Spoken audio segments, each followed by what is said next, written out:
صدري ويسر لي أمري واحلل عقدة من لساني يفقهوا قولي. الحمد لله رب العالمين والصلاة والسلام على سيد المرسلين. أما بعد فأعوذ بالله من الشيطان الرجيم. بسم الله الرحمن الرحيم. يرفع الله الذين آمنوا منكم والذين أوتوا العلم درجات. صدق الله العظيم. إن الله وملائكته يصلون على النبي يا أيها الذين آمنوا صلوا عليه وسلموا تسليما. اللهم صل على سيدنا ومولانا محمد وعلى آل سيدنا ومولانا محمد وبارك وسلم. صلاة وسلام عليك يا سيدي يا رسول الله وعلى آلك وأصحابك يا سيدي يا حبيب الله. محرم الحرام کی مناسبت سے حضرت سیدنا فاروق اعظم رضی اللہ تعالی عنہ کی سیرت مبارکہ پر مختلف جگہوں پر درس اور بیانات کا سلسلہ جاری ہے. محبوب پاک صاحب الاولاق صلی اللہ تعالی علیہ وسلم کے صحابہ کرام علیہم رضوان میں سے خلیفہ دوم حضرت سیدنا عمر فاروق رضی اللہ تعالی عنہ کے خصائص اور آپ کے اوصاف ہر معاملے میں ہی بیان کیے جاتے ہیں. تقوی و طہارت کے اعتبار سے، عبادت کے اعتبار سے، خلافت کے اعتبار سے، دین اسلام کی ترویج اور اس کی خدمت کے اعتبار سے. غرض یہ کہ کوئی بھی گوشہ آپ کی سیرت کا نبی مکرم صلی اللہ تعالی علیہ وسلم کہ ان فیوض و برکات کی وجہ سے جو آپ کو عطا ہوئے رحمتوں اور برکتوں سے خالی نہیں ہے. مناسب میں نے یہی سمجھا کہ آپ کے علمی ذوق کا کچھ ذکر کیا جائے کہ عموماً علم کی طرف ہماری بھی توجہ کم ہے اور ہم اپنے بچوں کو بھی اس چیز کی طرف راغب نہیں کرتے. صحابہ کرام علیہم رضوان کی سیرت پر جو بیانات ہوتے ہیں تو یہ بات ہمیشہ ذہن میں رکھیں کہ ہمارے یہاں کے درس کا جو سلسلہ ہے یہ کوئی رسمی نہیں ہے، بلکہ اس کا ایک مقصد یہ بھی ہوتا ہے کہ ہم ان بزرگان دین کے اقوال، ان کے افعال، ان کے اعمال سن کر انہیں اپنی زندگی میں لانے کی کوشش کریں، اپنے بچوں کی زندگی میں لانے کی کوشش کریں تاکہ ان کی صحیح برکتیں ہمیں حاصل ہو سکیں. تو حضرت سیدنا فاروق اعظم رضی اللہ تعالی عنہ کی زندگی کے جو گوشے ہیں ان میں سے ایک آپ کا علمی ذوق بھی ہے. نبی پاک صاحب الاولاق صلی اللہ تعالی علیہ وسلم سے جہاں خلافت کے معاملات، حکومت اور سلطنت کے معاملات آپ نے سیکھے، وہیں اللہ کے محبوب صلی اللہ تعالی علیہ وسلم نے آپ کو بے شمار علوم عطا فرمائے اور ان علوم کا تذکرہ ایک ہی حدیث مبارکہ میں سمو دیا گیا. سیاستہ کی حدیث صاحب مشکات نے بھی بیان کی. نبی پاک صاحب الاولاق صلی اللہ تعالی علیہ وسلم نے ارشاد فرمایا بینما انا نائم، اس دوران کہ میں سو رہا تھا. یہ خواب کا ذکر محبوب پاک صاحب الاولاق صلی اللہ تعالی علیہ وسلم نے کیا اور یہ بات آپ کے ذہن میں رہے کہ نبی کا خواب بھی وحی الہی ہوا کرتا ہے. سرکار دو عالم صلی اللہ تعالی علیہ وسلم نے فرمایا کہ میں سو رہا تھا کہ مجھے ایک دودھ کا پیالہ دیا گیا، فشربت تو میں نے اس کو پی لیا. رحمت عالم صلی اللہ تعالی علیہ وسلم ارشاد فرماتے ہیں کہ وہ دودھ اتنا کثیر مقدار میں تھا اور اتنا میں نے پیا کہ اس دودھ کا اثر میں نے اپنے ناخنوں کے اندر بھی پایا۔ پھر سرکار دو عالم صلی اللہ تعالیٰ علیہ وسلم نے ارشاد فرمایا کہ اس پیالے کے اندر جو دودھ بچ گیا تھا، وہ بچا ہوا دودھ میں نے عمر فاروق رضی اللہ تعالیٰ عنہ کو دے دیا۔ جب اللہ کے محبوب صلی اللہ تعالیٰ علیہ وسلم نے یہ خواب کی کیفیت بیان کی صحابہ کرام علیہم رضوان کے سامنے، تو پوچھا فما اولت یا رسول اللہ صلی اللہ تعالیٰ علیہ وسلم، اے اللہ کے حبیب اس کی تعبیر کیا ہے؟ یعنی آپ نے اتنی کثیر مقدار میں دودھ پیا، پھر بچا ہوا عمر فاروق کو دے دیا، تو اس کی تعبیر کن لفظوں میں آپ کرتے ہیں؟ اس دودھ سے کیا مراد ہے؟ رحمت کونین صلی اللہ تعالیٰ علیہ وسلم نے ارشاد فرمایا کہ العلم، اس سے مراد علم ہے۔ تو گویا کہ اللہ تبارک و تعالیٰ نے جو علوم کے خزانے اپنے محبوب پاک صلی اللہ تعالیٰ علیہ وسلم کو عطا فرمائے، نبی مکرم صلی اللہ تعالیٰ علیہ وسلم نے ان خزانوں میں سے خزانے حضرت عمر فاروق کو عطا فرمائے۔ تو سیدنا عمر فاروق رضی اللہ تعالیٰ عنہ کو یہ علوم کے خزانے جو ملے، اس کا اظہار بعد خلافت کئی مقامات پر آپ نے کیا کہ علم کے ساتھ آپ کا لگاؤ، علم کے ساتھ دلچسپی، علم سے جو آپ کی محبت تھی، اس لیے کہ اللہ کے محبوب صلی اللہ تعالیٰ علیہ وسلم نے ایک اور مقام پر آپ کی جو فضیلت بیان کی، وہ یہ کہ ہر امت کے اندر ایک محدث ہوتا ہے، اور میری امت کا محدث جو ہے وہ عمر فاروق رضی اللہ تعالیٰ عنہ ہیں۔ ایک ہے محدث حدیث کو بیان کرنے والا، اور ایک ہے محدث کہ جس پر اللہ تبارک و تعالیٰ کی طرف سے الہام اور القاء ہوتا ہے۔ تو حضرت عمر فاروق رضی اللہ تعالیٰ عنہ کے بارے میں سرکار نے جو ارشاد فرمایا تھا کہ یہ میری امت کے محدث ہیں، تو سرکار دو عالم علیہ الصلاۃ والسلام کے اس فرمان کی روشنی میں اگر دیکھا جائے تو قرآن مجید فرقان حمید کی کم و بیش 20 آیات یا اس سے بھی زائد کا تذکرہ امام جلال الدین سیوطی رحمۃ اللہ تعالیٰ علیہ نے کیا کہ وہ آیات کہ جو آپ کی رائے کے مطابق اللہ نے نازل فرمائی ہیں۔ حضرت عمر فاروق رضی اللہ تعالیٰ عنہ نے اپنی رائے دی، اللہ نے اپنا کلام نازل فرما دیا، اور کئی آیات مقدسات کا امام جلال الدین سیوطی رحمۃ اللہ تعالیٰ علیہ نے ذکر کیا۔ مثلا جب آپ نے مقام ابراہیم کو دیکھ کر یہ تمنا کی اور یہ نبی مکرم صلی اللہ تعالیٰ علیہ وسلم کی بارگاہ میں عرض کیا کہ ہم اسے نماز پڑھنے کی جگہ بنا لیں، اللہ تبارک و تعالیٰ نے آیت نازل فرما دی وَاتَّخِذُوا مِن مقام ابراہیم مصلی، کہ اسے نماز پڑھنے کی جگہ بنا لو۔ تو یہ آپ کی رائے تھی جس کے مطابق قرآن کی آیت نازل ہوئی۔ پردے کے احکام خواتین کے، اس کے لیے آپ نے اللہ کے محبوب صلی اللہ تعالیٰ علیہ وسلم کی بارگاہ میں ذکر کیا، رب کریم نے قرآن کی آیات نازل فرما دی جس میں پردے کے احکام نازل ہوئے۔ اس کے علاوہ کچھ آیات ایسی بھی ہیں کہ جو کلمات آپ کی زبان سے نکلے بعین ہی وہی کلمات قرآن مجید فرقان حمید کی آیات بن کر نازل ہوئے۔ جب حضرت عائشہ صدیقہ رضی اللہ تعالی عنہ پر منافقین نے تہمت لگائی،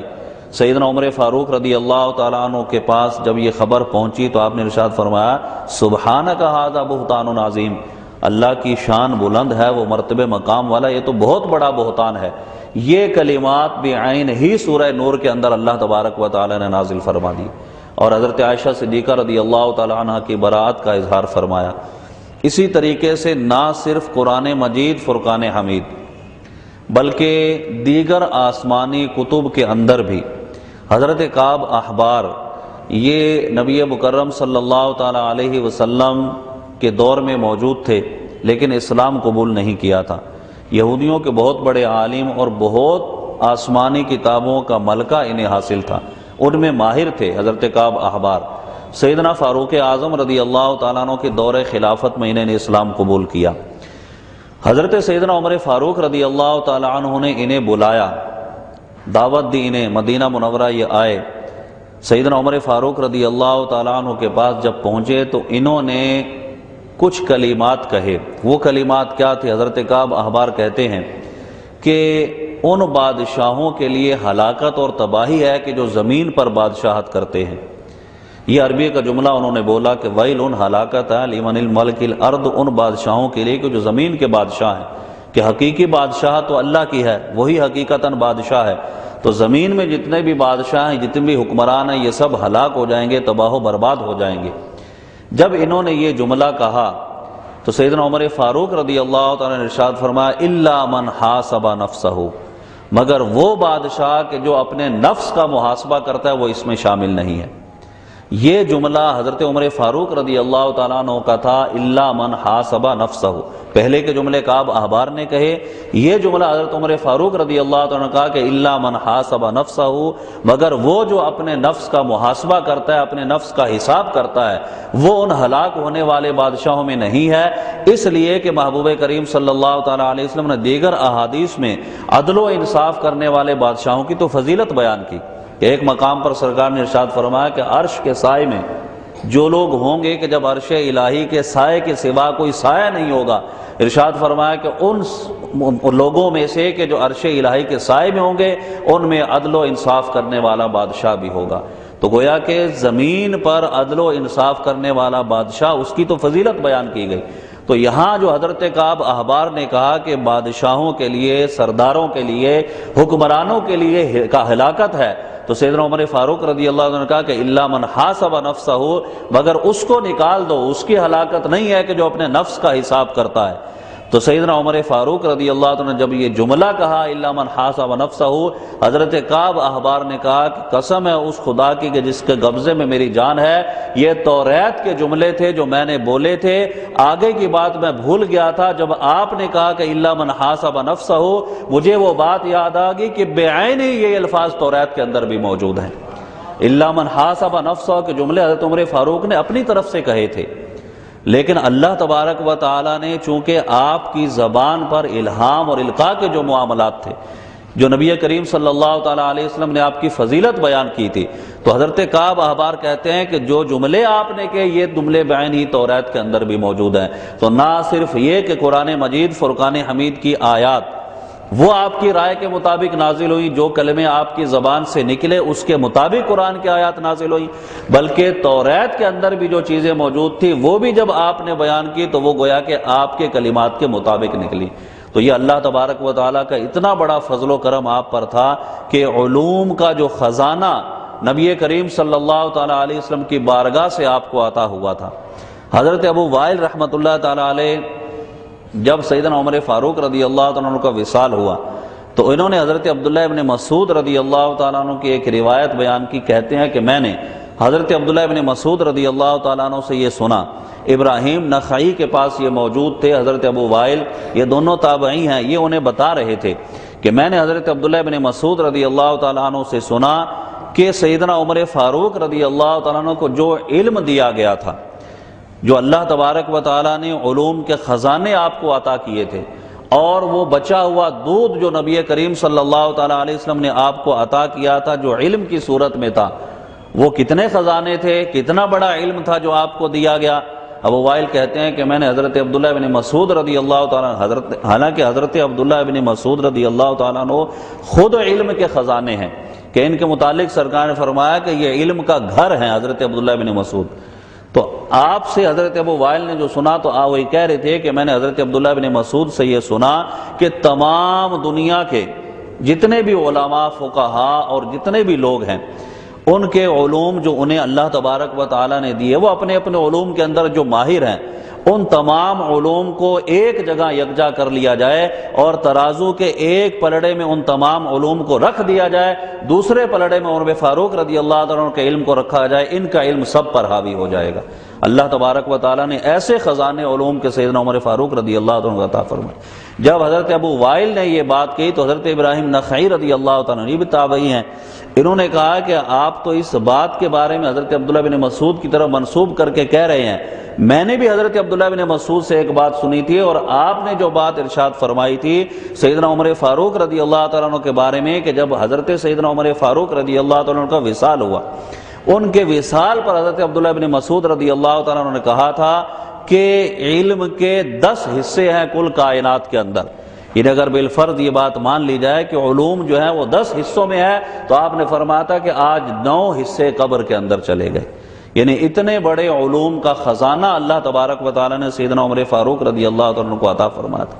اب یہ علم کے خزانے کے ساتھ ساتھ جو علمی ذوق اور شوق آپ کا تھا، یعنی جس طریقے سے آپ کے پاس اتنے علوم کے خزانے تھے، پھر علم سے جو محبت تھی اور علوم دینیہ سے جو محبت تھی، اور اس علم سے محبت کا جو اظہار بار بار آپ کیا کرتے تھے، اس کا بھی محدثین کرام نے کئی مقامات پر ذکر کیا۔ سیدنا عمر فاروق رضی اللہ تعالیٰ عنہ جا رہے تھے، دیکھا کہ بچے کچھ تیر اندازی کر رہے ہیں،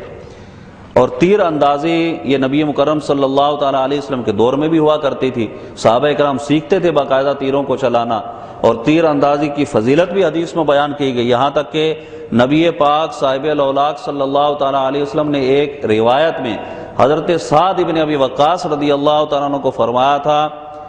ارمی یا سعد، کہ اے سعد تیر چلاؤ۔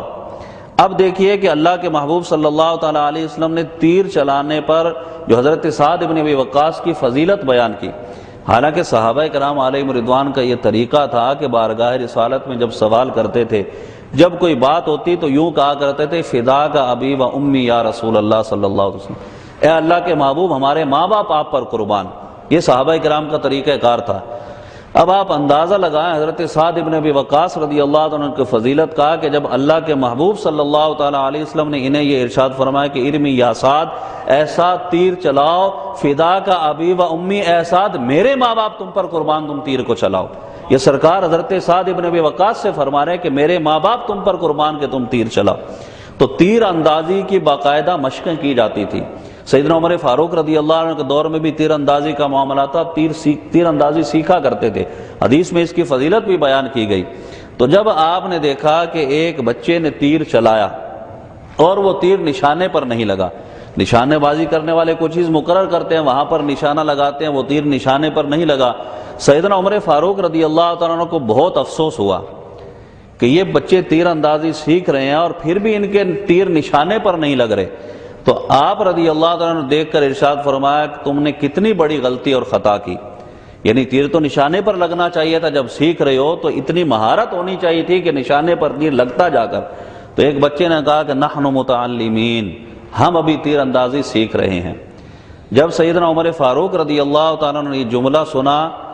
تو اب آپ نے جو کلمات ارشاد فرمائے، انہوں نے جو کہا تھا کہ نحن متعلمین، ہم سیکھ رہے ہیں، اس میں ایک عربی گرامر کے اندر غلطی تھی۔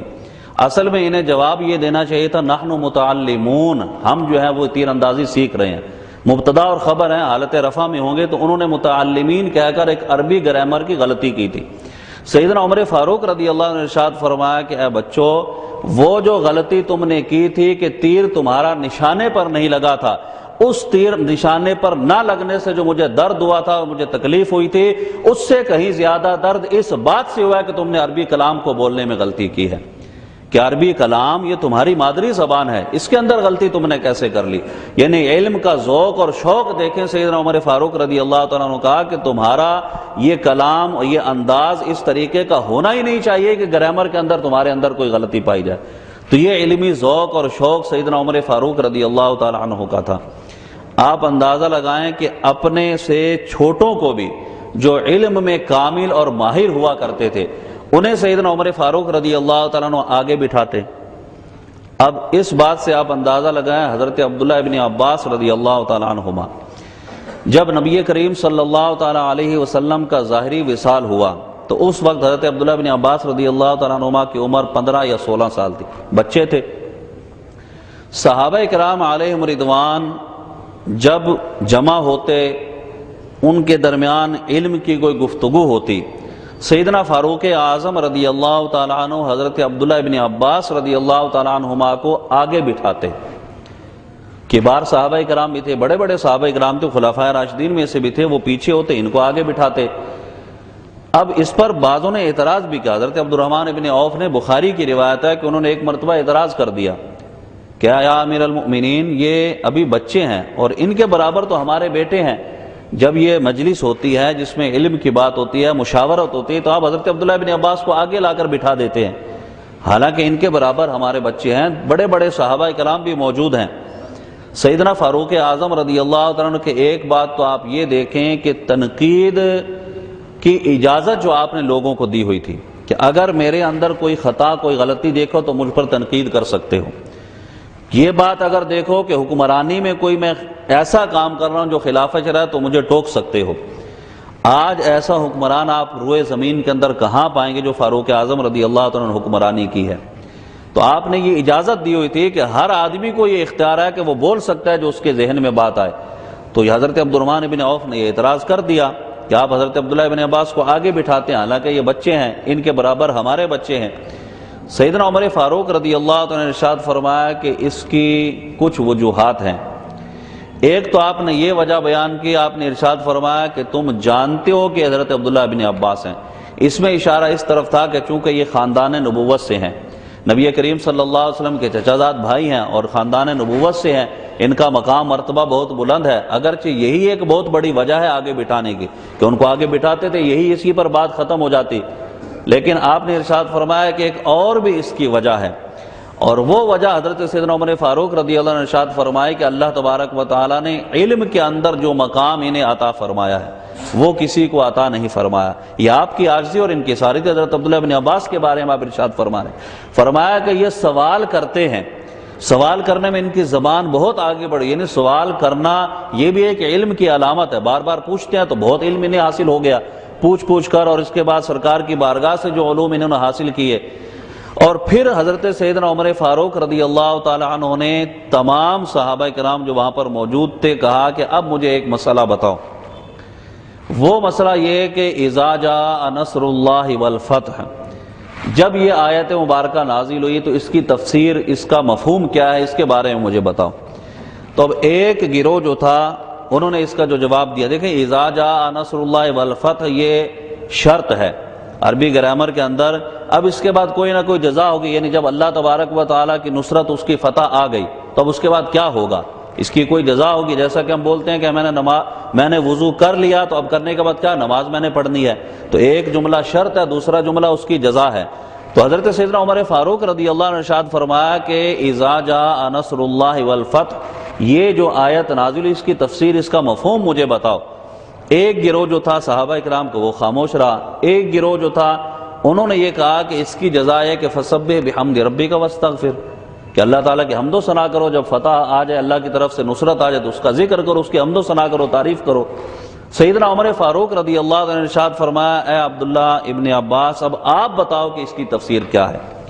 یعنی صحابہ کرام کے ایک گروہ نے اس کی وہ تفسیر بیان کر دی کہ جو آیت مقدسہ میں ہی ہے۔ تو سیدنا حضرت عبداللہ ابن عباس رضی اللہ تعالیٰ عنہما انہوں نے کہا کہ اذا جاء نصر اللہ، یہ آیت جب نازل ہوئی تو اس کی جزا جو ہے وہ یہ نہیں ہے،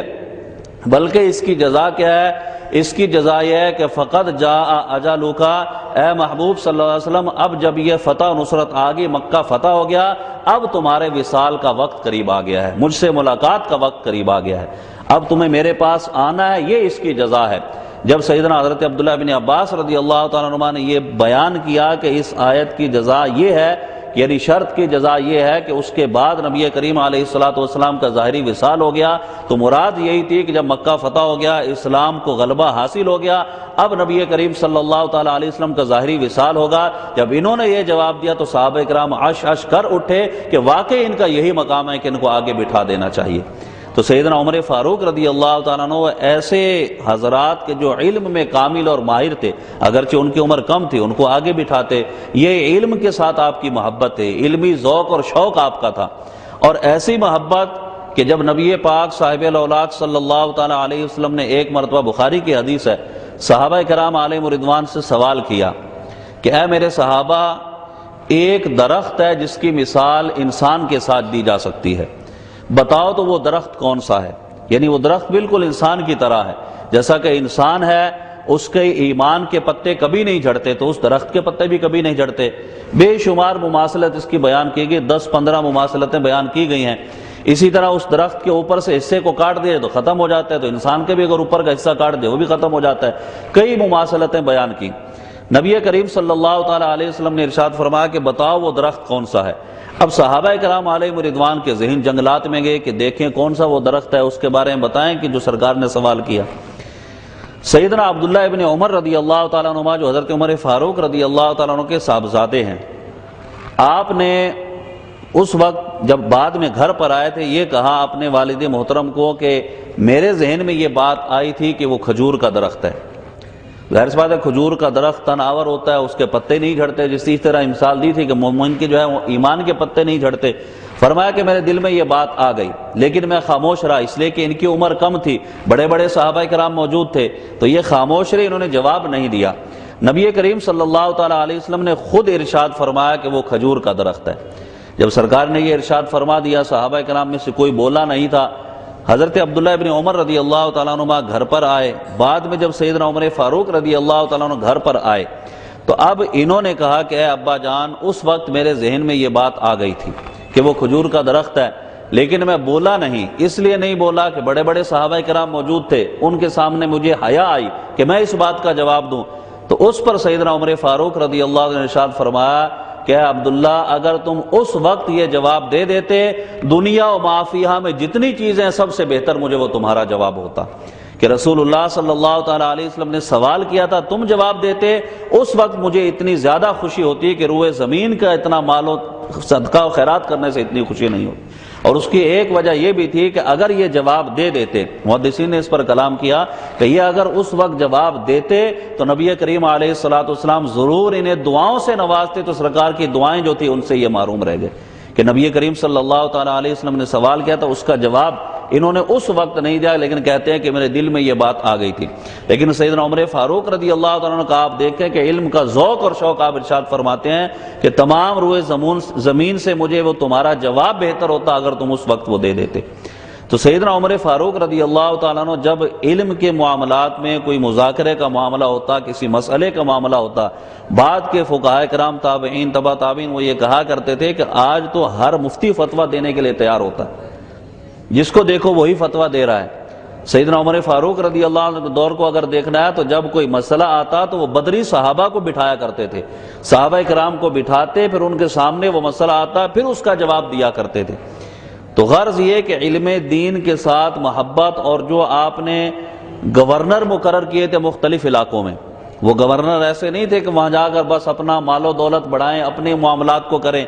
بلکہ آپ نے یہاں تک حکم ارشاد فرمایا تھا گورنروں کو اور وہاں کی رعایا کو یہ کہا تھا کہ میرے گورنر مقرر کرنے کا مقصد یہی ہے کہ یہ وہاں پہنچ کر تمہیں اللہ کا کلام پڑھائیں، رسول اللہ صلی اللہ علیہ وسلم کی حدیثیں پڑھائیں، وہ سکھائیں تمہیں، یہی مقصد ہے۔ چنانچہ جب ایک گورنر کے بارے میں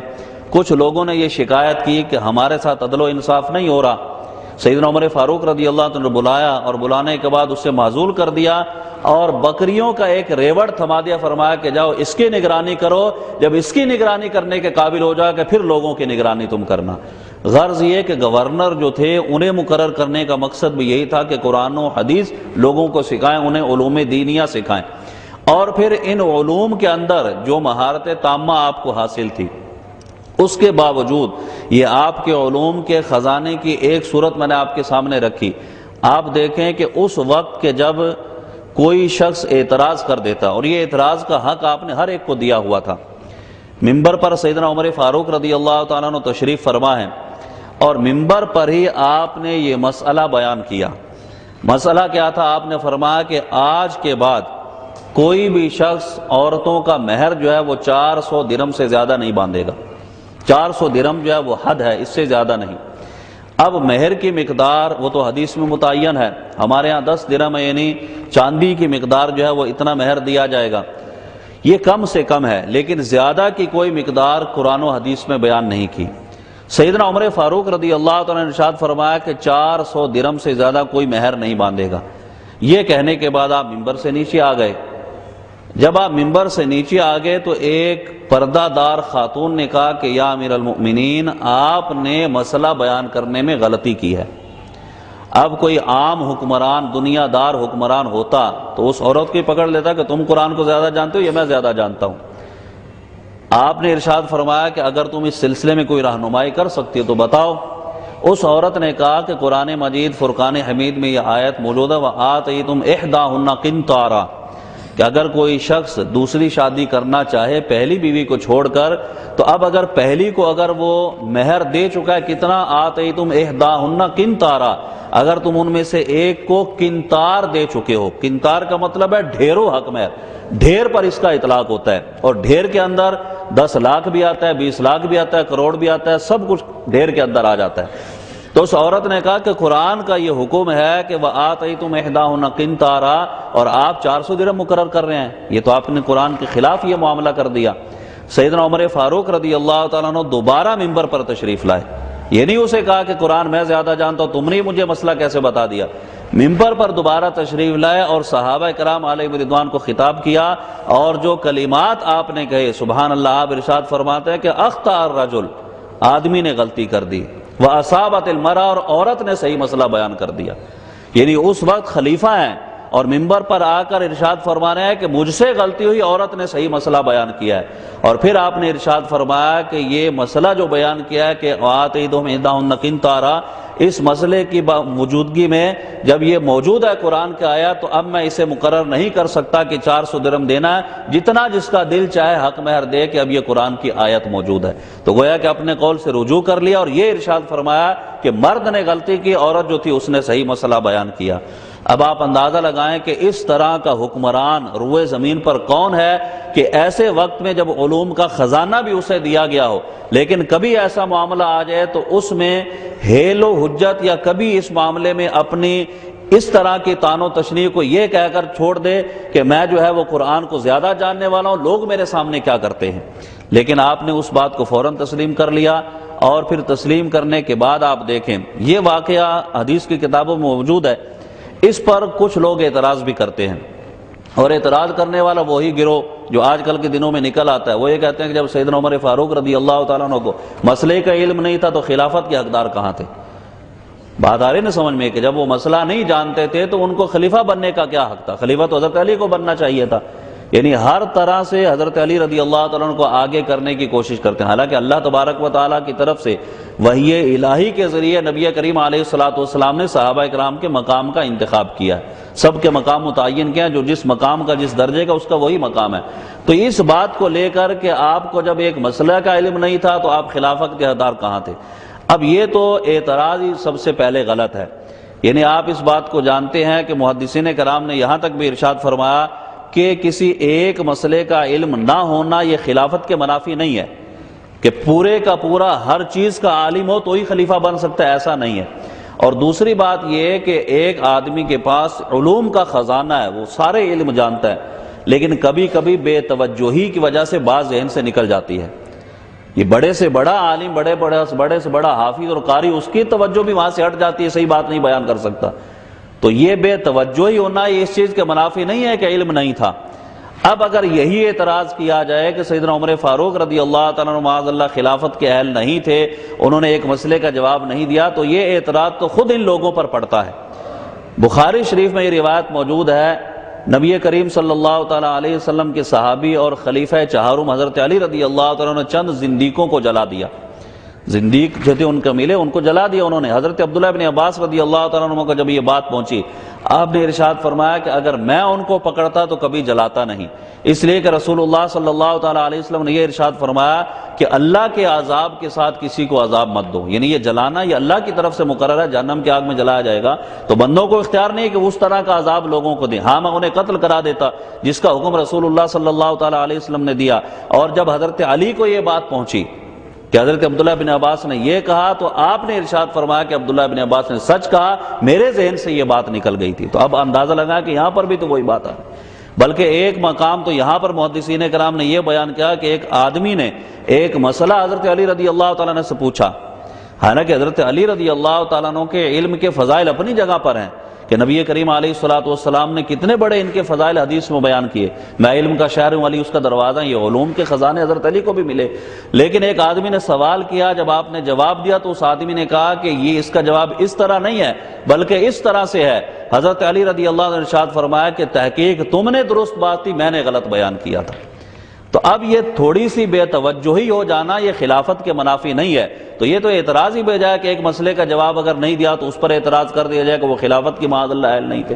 لیکن سیدنا عمر فاروق رضی اللہ عنہ کا علمی ذوق اور شوق اتنا ہونے کے باوجود، اس قدر علم کے اندر مہارت تامہ کے باوجود، اگر کوئی اعتراض کرتا اور وہ اعتراض بھی حق ہوتا، وہ درست بات کرتا، آپ کے ذہن سے معاف ہو چکی ہوتی، فوراً اسے تسلیم کر لیتے تھے، وہاں ہیلو حجت نہیں کرتے تھے کہ میں اس بات کو نہیں مانتا، یا میں وقت کا حاکم ہوں، وقت کا بادشاہ ہوں، تمہیں کہاں اختیار ہے اس چیز کو بیان کرنے کا۔ پتہ چلا کہ وہاں اس وقت عورتوں کو، مردوں کو، سب کو اس چیز کا اختیار دیا گیا تھا کہ اگر کوئی ناحق بات ہو تو اسے کوئی بیان کر سکتا ہے۔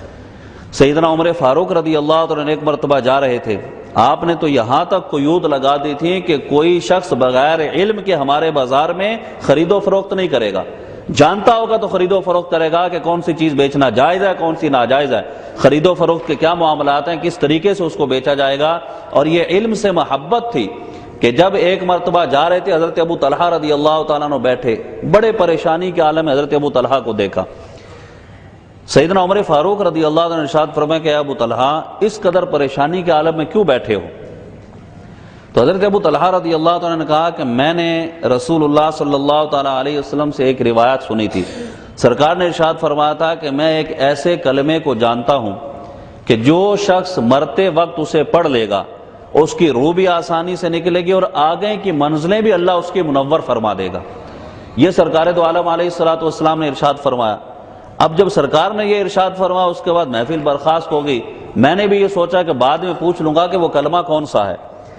پھر جو ہے وہ وقت نے وفا نہ کی، نبی کریم صلی اللہ تعالیٰ علیہ وسلم کا ظاہری وصال ہو گیا،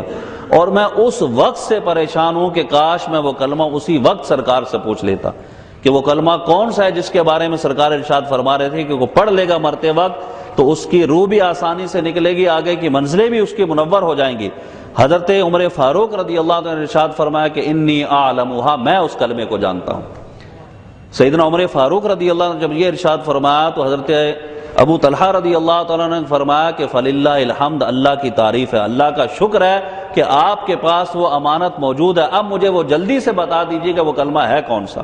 تو سیدنا عمر فاروق رضی اللہ عنہ نے ارشاد فرمایا کہ وہ وہی کلمہ ہے جس کا حکم نبی کریم علیہ الصلوۃ والسلام نے مرتے وقت اپنے چچا کو دیا تھا کہ یہ کلمہ پڑھ لو جنت میں داخل ہو جاؤ گے، وہ کلمہ لا الہ الا اللہ محمد الرسول اللہ صلی اللہ علیہ وسلم کے جو مرتے وقت اسے پڑھ لے گا اس کی روح بھی آسانی سے نکلے گی اور آگے کی منزلیں بھی اللہ اس کی آسان فرما دے گا، انہیں بھی منور فرما دے گا۔ یہ آپ کا علمی ذوق اور شوق تھا کہ نبی کریم صلی اللہ تعالیٰ علیہ وسلم سے بارہا پوچھتے رہتے، سوال کرتے رہتے، اور یہ علوم کے وہ خزانے تھے جو نبی کریم صلی اللہ تعالیٰ علیہ وسلم نے اس دودھ کی صورت میں آپ کو عطا فرمائے تھے۔ فرمایا کہ میں نے وہ دودھ پیا، اس کی سرابی اپنی ناخنوں میں دیکھی، اور پھر جو بچا ہوا تھا وہ میں نے عمر فاروق کو عطا کر دیا۔ تو یہ علم دین کے خزانے آپ کو ملے تھے، لیکن اس کے ساتھ ساتھ آپ نے دیکھا کہ علم کے ساتھ ذوق اور شوق آپ کا کیسا تھا۔ اور یہ علوم دینیہ، یہ سیکھنے کا مقصد پھر یہ کہ اس میں آدمی کو برکتیں کتنی ملتی ہیں۔ ایک آدمی دمشق سے حضرت سیدنا عمر فاروق رضی اللہ عنہ کے پاس پہنچا۔ اب آپ دیکھیں کہ یہاں پر آپ جو بیٹھے ہیں یہ بیٹھنا آپ کا فضول نہیں ہے۔ میں نے ابتدا میں عرض کیا تھا کہ ہمارا کوئی یہ رسمی درس نہیں ہوتا، مقصد یہ ہوتا ہے کہ کچھ نہ کچھ سیکھ کر ہم اپنی زندگی میں اسے لے کر آئیں۔ تو حضرت سیدنا عمر فاروق رضی اللہ تعالیٰ عنہ کے پاس ایک شخص آیا، کہا کہ میں دمشق سے آیا ہوں، اور آپ سے پوچھا کہ کس لیے آئے ہو؟ عرض کیا کہ آپ سے تشہد سیکھنے کے لیے آیا ہوں، یعنی تشہد کس طرح سے پڑھنی ہے، اس کے مسائل کیا، یہ آپ سے سیکھنے کے لیے آیا ہوں۔ بدائع والثناء کے اندر اس روایت کو ابتدائی میں نقل کیا گیا۔ راوی کہتے ہیں کہ جب سیدنا عمر فاروق رضی اللہ عنہ نے یہ سنا تو آنسوؤں سے آپ کی داڑھی تر ہو گئی کہ علم سیکھنے کے لیے اتنی دور سے مشقت کر کے یہ بندہ آیا۔ آپ کو تو وہاں گھروں سے اٹھ کر یہاں آ کر علم دین سیکھنا ہے، یعنی اتنی دور سے مشقت کر کے یہ علم سیکھنے کے لیے آیا، اور آپ نے جب اس کا یہ جذبہ دیکھا تو فرمایا کہ اے علم کے متلاشی، اے علم کو سیکھنے والے، اس جذبے کے ساتھ آنے والے، مجھے خدا کی رحمت پر کامل یقین ہے کہ جب تم اتنی مشقت کر کے یہ علم سیکھنے کے لیے اللہ تمہیں کبھی عذاب نہیں دے گا، اللہ تبارک و تعالی تم پر اپنی رحمتیں برسائے گا، تمہیں کبھی عذاب نہیں دے گا۔ تو گویا کہ علم دین سیکھنے کے لیے گھر سے نکل کر آنا یہ رحمت الہی کا سبب ہے، اللہ کے عذاب کو دور کرنے کا سبب ہے۔ سیدنا عمر فاروق رضی اللہ عنہ اتنی علم سے محبت کرتے، اور جو لوگ سیکھنے کے لیے آتے تھے ان سے بھی اتنی محبت فرمایا کرتے تھے۔ اللہ تبارک و تعالی ان کی تربت اطہر پر کروڑوں رحمتیں نازل فرمائے۔ جو علوم دینیہ انہیں ملے اللہ تبارک و تعالی ہمیں بھی اس میں سے کچھ حصہ عطا فرما دے، اور یہ جتنے بھی درس ہیں ان میں پابندی کے ساتھ ہمیں شرکت کرنے کی توفیق عطا فرمائے۔ وآخر دعوانا الحمدللہ رب العالمین۔